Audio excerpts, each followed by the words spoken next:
তুলসী দাস মোদক নামে এক মহিলার বাড়ি থেকে গত কিছুদিন আগে টাকা পয়সা সহ সোনা দানা চুরি করে নিয়ে যান চোরের দল। সোমবার গোপন সংবাদের ভিত্তিতে 4 জন গ্রেফতার করে পুলিশ এবং তাদের নাম দুলাল চৌধুরী, রুবেল মিয়া, বাড়ি বাংলাদেশ, বিল্লাল হোসেন, নন্দন দেবনাথ। আরকেপুর থানার ওসি বাবুল দাস আজ তাদের আটক করে উদয়পুর বিভিন্ন জায়গা থেকে এবং চুরির স্বর্ণালঙ্কারগুলো কম দামে ক্রয় করেন উদয়পুরের অভিনন্দন জুয়েলার্সের কর্ণধার নন্দন দেবনাথ। Report Tripura news 8। তো 18 তারিখ মধ্যপাড়াস্থিত তুলসী দাস মোদক একজন রিটায়ার্ড পার্সন, ওনার বাড়িতে দুপুর 1:30 নাগাদ একটা চুরির ঘটনা সংঘটিত হয়।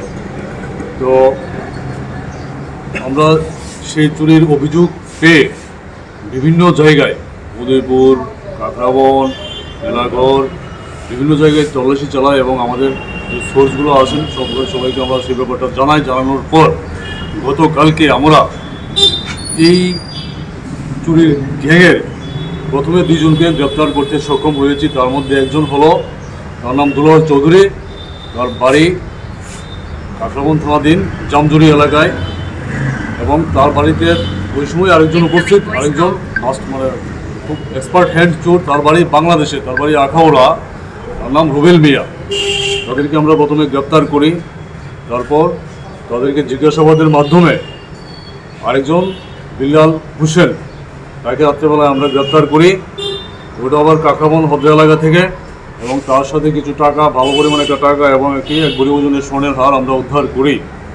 এবার তাদের কাছে আমরা যখন জিজ্ঞেস করলাম যে তোমরা তো দীর্ঘদিন যাবত এই চুরিগুলো করছো এবং সেই চুরিগুলোর মালগুলি কোথায়, তোমরা কার কাছে বিক্রি করছো, তখন তারা আমাদেরকে ক্লিয়ারলি বলে যে উদয়পুরের একজন জুয়েলারি ব্যবসা করে ওনার কাছে বিক্রি করছেন। তো তাহলে চলো ওনার দোকানটা কোন জায়গায় দেখি, আমাদেরকে নিয়ে যায়। জুয়েলার্সের নাম হলো নন্দন দেবনাথ, ওনার জুয়েলারি দোকানের নাম অভিনন্দন জুয়েলার্স, এটা সেন্ট্রাল রোড উদয়পুরের দোকানটা অবস্থিত। তো এই যে যতটুকু আমরা তদন্তে পেয়েছি তার মধ্যে 10 থেকে 12 জনের একটা গ্যাং কাজ করছে উদয়পুর, এবং উদয়পুর সহ বিভিন্ন এলাকাতে তারা এই গ্যাংটা কাজ করছে। তার মধ্যে আমরা আপাতত 3 জনকে অ্যারেস্ট করতে পেরেছি, এবং এই মালগুলি যে রিসিভ করেন, মালগুলি যে রাখেন, তার মধ্যে একজনকে আমরা পেয়েছি। আরও আছে যারা এই ধরনের মাল, চুরির মাল কিনে বা রাখে। আমাদের তদন্ত চলছে। আর এই গ্যাংয়েরও আরও মোটামুটি 10-12 জন, তাদেরকেও আমরা সন্ধান কিছু আমাদের হাতে এসেছে, এবং আজকে আমরা যাদেরকে অ্যারেস্ট করেছি কোর্টে আদালতে হাজির করছি, এবং মাননীয় আদালতের কাছে আমরা একটা রিমান্ড চেয়ে, তাদের পুলিশ রিমান্ড চেয়ে, আশা করি আমরা এই পুলিশ রিমান্ড সময়কালীন আরও তাদের গ্যাংগুলো আছেন, গ্যাংয়ের যে মেম্বারগুলো আছেন, তাদেরকে আমরা গ্রেপ্তার করতে সক্ষম হব। আজকে থেকে প্রায় 1-1.5 মাস আগে থেকেই বিভিন্ন জায়গাতে একটা চুরির ঘটনা সংঘটিত হচ্ছিল। তো আমরা প্রতিনিয়ত তার পেছনে এই গ্যাংগুলিকে ধরার জন্য আমরা কাজ করে যাচ্ছিলাম। তার মধ্যে একটা গ্যাংকে আমরা অলরেডি জেলে ঢুকিয়েছি। তো ওই সময় অনেক স্বর্ণালঙ্কার এবং টাকাও উদ্ধার হয়েছিল, এবং আজকে এখন আমরা আরেকটা গ্যাং উদ্ধার করতে পেরেছি। তো এই গ্যাংয়ের আমরা আশা করি তাদের সমস্ত মেম্বার আমরা গ্রেপ্তার করতে সক্ষম। কত নম্বর মামলাটা ছিল স্যার আজকে? যে